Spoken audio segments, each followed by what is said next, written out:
Salma Hayek en robe signe avec François-Henri Pinault et sa belle-fille Mathilde, Pierre Ninet et Natacha Andrew assortis au dîner Kering.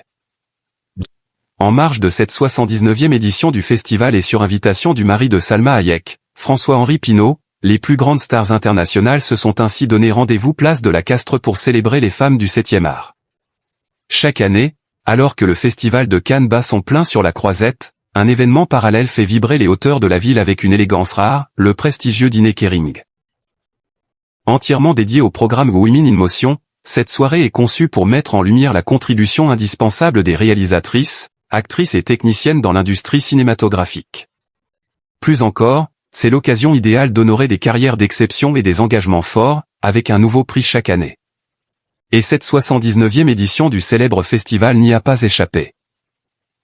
Ce dimanche 17 mai, les festivités se sont une nouvelle fois tenues sur la colline historique de la place de la Castres, à Cannes.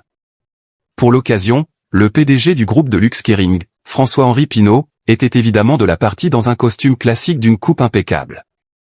À son bras, on pouvait admirer sa sublime épouse, l'actrice Salma Hayek. À 59 ans, la star de Frida a captivé tous les regards en portant une longue robe cintrée en plumes blanches qui n'est pas sans rappeler un cygne.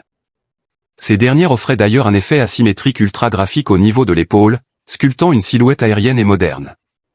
Le couple était également accompagné de la fille de l'homme d'affaires, Mathilde Pinault, ravissante dans une belle robe noire légèrement transparente. Et si toute la famille était très classe, ils n'ont pas été les seuls à jouer le jeu de l'élégance. Balenciaga, Gucci ou encore robe vintage, le photocall du dîner Kering 2026 risque de faire des envieux. Un autre couple star a fait une apparition des plus remarquées en arrivant main dans la main sous l'objectif des photographes, Pierre Ninet et sa compagne, l'actrice et photographe australienne Natacha Andrew. Affichant une complicité radieuse, tous deux sont arrivés vêtus de noir, arborant des silhouettes pointues signées de la maison Balenciaga. Pierre Ninet portait un costume décoré de 3 broches argentées scintillantes sur le revers. Sa femme, maman de leurs 2 petites filles Lola et Billy, a elle aussi opté pour le pantalon de tailleur à la coupe un peu large, cette fois associé à un crop top à manches courtes satinées laissant apercevoir des abdos bien sculptés. En parallèle de ces couples, de nombreuses personnalités ont répondu présent.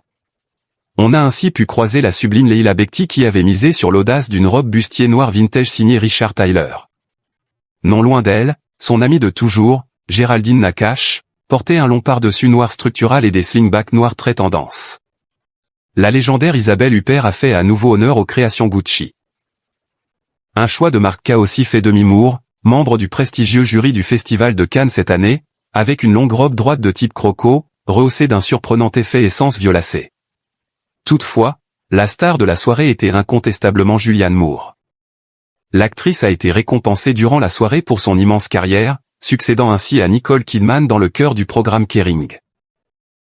Pour recevoir son prix, l'actrice brillait dans une splendide robe blanc cassée personnalisée par Bottega Veneta. Côté homme, la distribution était tout aussi impressionnante. Colman Domingo, l'une des têtes d'affiche du biopic Michael,